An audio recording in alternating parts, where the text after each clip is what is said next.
¿Qué tal, amantes y haters de la historia? En el vídeo de hoy vamos a hablar de la era del imperialismo, de cómo las potencias europeas se lanzan a la conquista y colonización de nuevos territorios en otros continentes. Hablaremos de muchas cosas, vamos a hablar de las causas, de las potencias principales, de la Conferencia de Berlín y el reparto de África o de las consecuencias. Pero hablaremos también de la ocupación de Asia, América y Oceanía. Vamos, que no podemos perder ni un minuto. Así que tanto si eres amante como hater, ¡arrancamos! El imperialismo, que se basa en ideas de superioridad y dominación, es el conjunto de prácticas que implican la extensión de la autoridad y el control de un estado o pueblo sobre otro.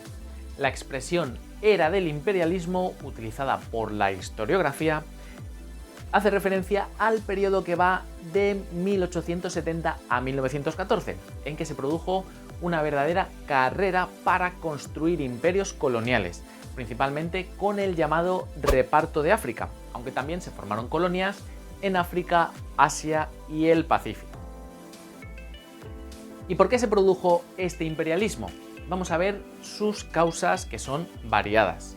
Pueden ser causas económicas, demográficas, sociales, científicas y políticas y geoestratégicas. Vamos con las económicas. La crisis de 1873 provocó el descenso de los precios y con ello el proteccionismo, es decir, la protección de los productos propios de cada país, prohibiendo la entrada de artículos extranjeros o gravándolos con impuestos. Esto dio lugar a la necesidad de encontrar nuevos mercados que no estuvieran controlados por este sistema. Además, la segunda revolución industrial necesitaba nuevas materias primas de las que Europa no disponía o escaseaba, como por ejemplo el petróleo, la plata, el caucho, el oro o el cobre. Vamos a hablar ahora de las causas demográficas. En Europa, entre 1850 y 1914, se produjo un gran aumento demográfico, llegando a duplicarse su población, por lo que en algunos países empezaban a escasear los recursos. Así que gran parte de la población, unos 40 millones de europeos, no tenían otra salida que marcharse a las colonias de su respectivo país, ya que no contaban con trabajo. Por ello, cambiaron su residencia en busca de riquezas y mejores condiciones de vida. En cuanto a las causas sociales, surge un nuevo término, el darwinismo social, adoptado por los imperialistas, sobre todo en Inglaterra, para excusar sus actuaciones. Tras conocer las teorías de Darwin sobre la evolución de las especies por selección natural, sostenían que, al igual que las distintas especies o razas, las sociedades más avanzadas tenían derecho a imponerse y a seguir creciendo, aunque fuera a costa de las, en teoría, menos inferiores o atrasadas. Fijaos qué mentalidad tan diferente y tan equivocada. Encontramos también causas científicas, ya que existía un fuerte interés por descubrir y analizar nuevas especies de animales y plantas y conocer nuevos territorios y realizar investigaciones de todo tipo. Esto hace que muchos científicos deseen progresar, lanzándose a la aventura, consiguiendo a cambio grandes avances en campos como por ejemplo la biología y la botánica. Vamos por último con las causas políticas y geoestratégicas. Por un lado, el imperialismo era una forma de hacer olvidar rápidamente las derrotas, consiguiendo así nuevos territorios. Por otro lado, la navegación fue un factor muy importante, ya que los barcos de vapor, ahora capaces de llegar mucho más lejos, necesitan disponer de puntos costeros por todo el mundo para poder reponer las existencias de carbón. Por este motivo, las potencias europeas competían por el dominio de las rutas navales, pero también de espacios continentales clave en África y en Asia. La presencia europea hasta 1885 se había limitado a zonas costeras y el interior era un territorio poco conocido. Fíjate en este mapa, esto es África en 1880 y esto en 1913. 1880, 1913. Madre mía, lo que ocupa Europa en poco más de 20 años. El proceso de exploración se realizó siguiendo las grandes vías fluviales del Níger, del Nilo, el Zambeze y la región de los Grandes Lagos africanos. En estas exploraciones tuvo grandísima importancia exploradores como David Livingstone, aunque también podemos destacar a Henry Morton Stanley, un periodista que se lanzó a la búsqueda de Livingstone. Un 10 de noviembre de 1871, Stanley encontró al explorador, a Livingstone, en Ujiji, una remota aldea perdida a orillas del lago Tanganica. Teniendo en cuenta que África tiene más de 30 millones de kilómetros cuadrados, que no había Google Maps, y que Livingstone llevaba más de 6 años caminando por el interior del continente, siendo los 2 últimos años que no había dado señales de vida, podemos decir que Stanley tuvo una suerte de las que hacen historia, nunca mejor dicho. Y de aquel encuentro salió, supuestamente, la célebre frase «Dr. Livingstone, supongo». El viaje de exploración de Henry Morton Stanley entre 1874 y 77 de la cuenca del río Congo, financiado conjuntamente por el periódico británico Daily Telegraph y el estadounidense New York Herald, determinó prácticamente que todo el territorio de África estaba conocido y cartografiado detalladamente por los europeos. Como resultado, el interés de los países europeos en África aumentó considerablemente, donde el nacionalismo y el imperialismo influyeron para que diversos estados de Europa enviaran expediciones científicas y militares a territorio africano, con el doble fin de conocer las posibilidades de explotación económica e instalar guarniciones y puestos comerciales que asegurasen su presencia y control efectivo antes que el resto de los competidores. Así que todas las potencias se lanzaron a por su trozo del pastel. Por ejemplo, el monarca Leopoldo II de Bélgica, cumpliendo su deseo de apropiarse de las tierras en beneficio propio, contrató a Stanley para introducir la civilización occidental y la religión en la zona. Así, Stanley regresó al Congo por mandato del rey para negociar con los jefes tribales la obtención de concesiones de terreno. De esta manera, Leopoldo comenzó a explotar las riquezas de la cuenca del Congo, controlando la desembocadura de este río, donde encontraría la oposición de Portugal, que controlaba la zona sur con Angola, y además la de su aliado, el Reino Unido. Por su parte, Francia había logrado en 1881 tomar posesión de Túnez, y en ese mismo año una expedición francesa dirigida por Pierre de Bratcha tomó posesión efectiva del Congo occidental a orillas del Océano Atlántico, entrando así en disputa con los dominios del rey Leopoldo. Al año siguiente, el Reino Unido asumió por completo el gobierno de Egipto, que estaba sujeto en un principio al Imperio Otomano, solo en la teoría, y consiguió así los derechos de soberanía egipcia sobre Sudán y el norte de Somalia. En 1884, Francia aseguró su posesión de la costa de Guinea. La tensión generada por dicha situación dio paso a buscar una solución negociada a la crisis. Este intento de solución fue aprovechado por el canciller alemán Otto von Bismarck, quien convocó a las principales potencias a una conferencia en Berlín, que era la capital del Imperio alemán. Claramente, lo que se buscaba era una norma internacional para las futuras ocupaciones del territorio africano. La conferencia se inauguró el 15 de noviembre de 1884 y continuó hasta su cierre el 26 de febrero de 1885. Se convocaron a 12 países europeos más el Imperio Turco y los Estados Unidos. Aunque algunos de estos países no tenían intereses en África, lo que se buscaba era un reconocimiento internacional a los acuerdos adoptados en esta conferencia. Y adivina qué, ningún país africano estaba representado. A los acuerdos a los que se llegó en la conferencia fueron los siguientes. Se proclamó la libre navegación marítima y fluvial por los ríos Congo y Níger. Se estableció la libertad de comercio en el centro del continente africano, formado por la cuenca del Congo. Se acordó además la prohibición de la esclavitud y se estableció el derecho a reclamar una porción africana solo si dicho territorio se ocupaba efectivamente y se comunicaba de este evento al resto de los estados.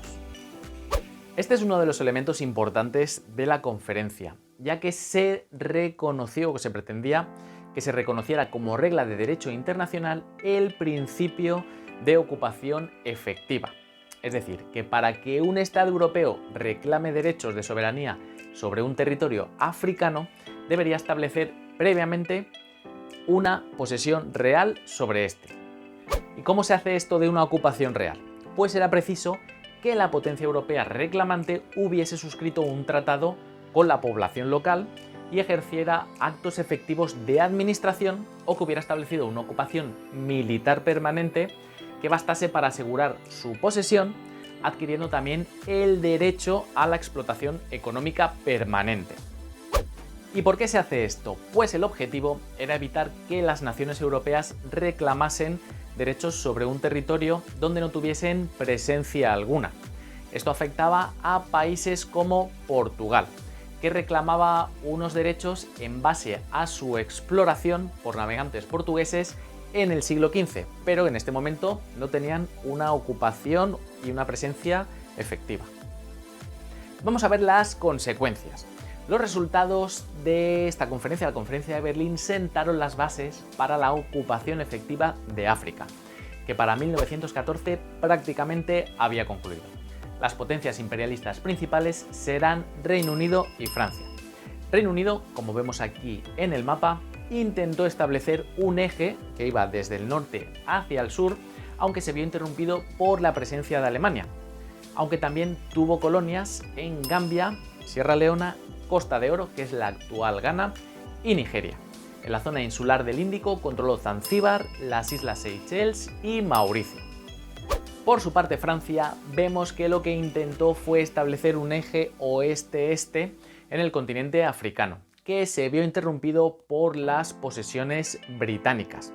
Logró control de la zona del Sáhara y de zonas costeras como Costa de Marfil, Dahomey, Guinea, Senegal o Mauritania. En la zona insular del Índico controló las Islas Reunión, Comoras y Madagascar. Los grandes territorios coloniales de Portugal fueron Angola y Mozambique, aunque se hizo con dominios en la Guinea Portuguesa, Cabo Verde y Santo Tomé. Alemania, por su parte, consiguió hacerse con el control de Togo, Camerún, cuyo territorio se amplió con un acuerdo franco-alemán en 1911, y África Oriental Alemana, que incluía los actuales Burundi, Ruanda y Tanganica y la parte continental de Tanzania. Tenía además África del Sudoeste alemana, la actual Namibia. El Estado Libre del Congo, que era una posesión personal de Leopoldo II, en 1909 pasará a dominio del gobierno belga. Por su parte, España ocupó parte de Marruecos y la Guinea Española, dividida en un pequeño territorio continental y otros insulares.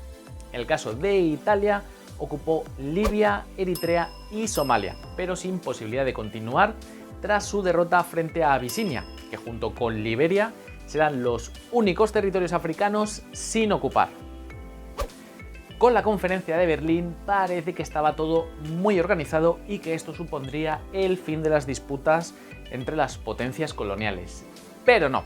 Se sucedían las tensiones, por ejemplo, entre Londres y París en el conocido como Incidente Fachoda, en 1898. El motivo del conflicto vino por el deseo de ambas naciones de establecer una continuidad colonial.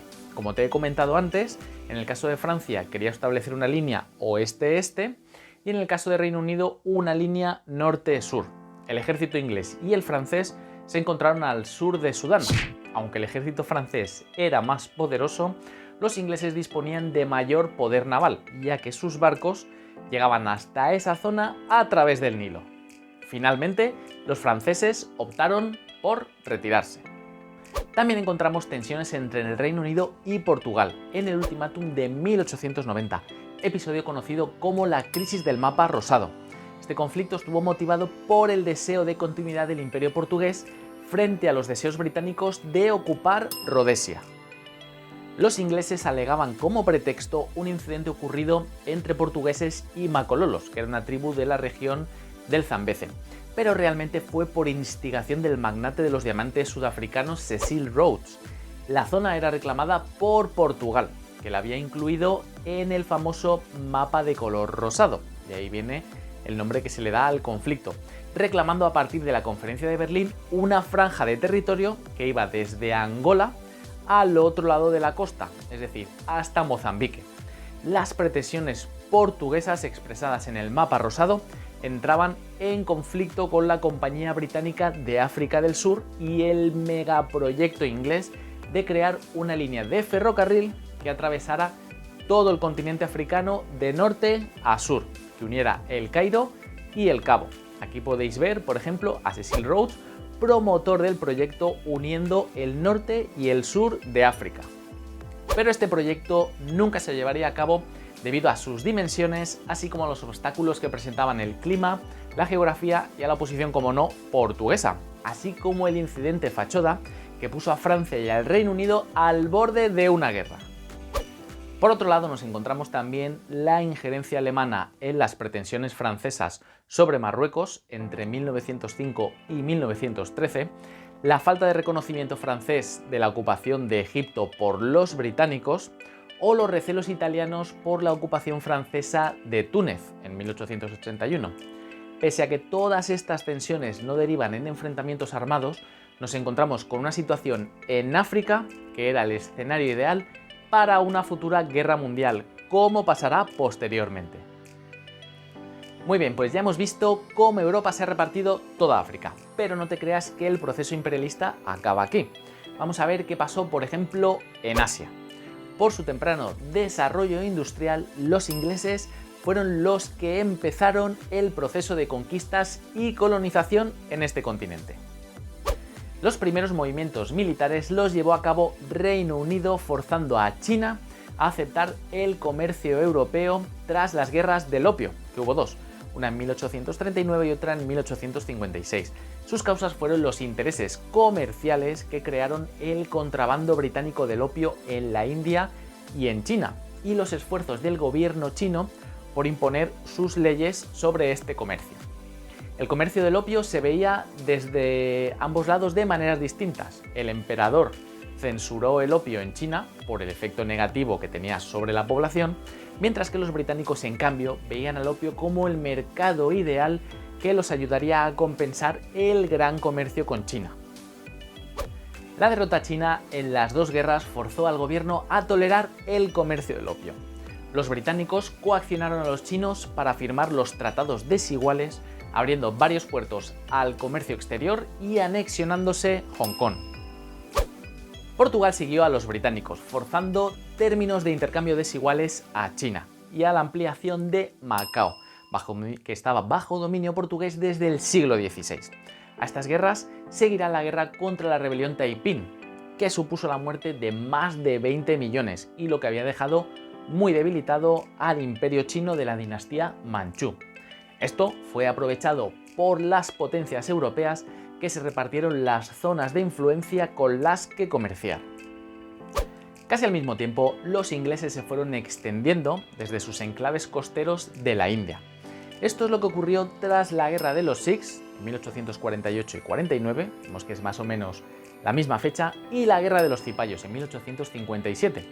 Se conocía como cipayo a un nativo de la India que eran reclutados generalmente al servicio del poder europeo, normalmente del Reino Unido. Finalmente, la ocupación se hizo llegando a acuerdos con los príncipes indios y finalmente en 1876 la reina británica Victoria se proclamó emperatriz de la India. La expansión inglesa por India fue respondida por Francia ocupando Indochina y por Holanda, que se extendió desde sus enclaves en las Molucas y ocupa toda Indonesia. Entre los dos, los ingleses se apoderaron además de Malasia. Vamos a hablar de otra superpotencia que hasta ahora no hemos hablado de ella, que es Rusia. Rusia no participó en este reparto porque su expansión colonial se dirigió hacia el este, hacia Siberia. Enlaza la Rusia europea con el Océano Pacífico, donde fundaron Vladivostok en 1860. Para facilitar las comunicaciones en este territorio tan grande, construyeron la línea de ferrocarril transiberiana, que terminaron en 1904. Al llegar al Pacífico, extendió su influencia sobre los territorios de Manchuria y Corea, lo que le llevó al enfrentamiento contra Japón. Japón era el único país asiático que se había industrializado y ya había empezado su expansión, conquistando la isla de Formosa en 1895. Tras la victoria japonesa en la guerra ruso-japonesa de 1904 y 1905, fueron estos los japoneses los que se apoderaron de Corea. Cambiamos ahora de continente y nos vamos a América, donde Estados Unidos colonizó los territorios ocupados por las naciones indias y tras las guerras indias los recluyó en pequeñas reservas. Además, tras la guerra contra México, entre los años 1846 y 1848, le arrebató la mitad de su territorio, California, Nuevo México y Texas, apoderándose de lo que hoy se conoce como la costa oeste. Gracias a esto, Estados Unidos se convirtió en el mayor demandante de inmigrantes europeos, que acudían en millones para colonizar las tierras del centro y del oeste. A finales de siglo, Estados Unidos le declaró la guerra a España para apoderarse de Cuba, Puerto Rico y Filipinas en 1898. España así perdió sus principales territorios de ultramar. Además, para controlar la ruta que va de Estados Unidos a Filipinas, Estados Unidos también conquistó las islas de Hawái, que le cogía más o menos a mitad de camino. Bueno, y estarás pensando, ya está bien, ¿no? Ya no hay más mundo. Pues te equivocas, porque todavía nos queda hablar de Oceanía, donde todas sus islas y archipiélagos también fueron ocupados por varias potencias europeas. Los ingleses tenían el control de Australia a partir de una colonia penitenciaria, una cárcel, que fundaron en 1788. El resto de islas no fueron ajenas a ese proceso y aquí puedes ver la presencia de países como Reino Unido, Francia, Alemania, Países Bajos o Estados Unidos. Y ahora sí que sí, hasta aquí el vídeo sobre el imperialismo. Espero que hayas aprendido un montón, porque es muy importante entenderlo para comprender mejor lo que viene ahora. Nada más y nada menos que la Gran Guerra, la Primera Guerra Mundial. Así que, amantes y haters, nos vemos en el próximo vídeo.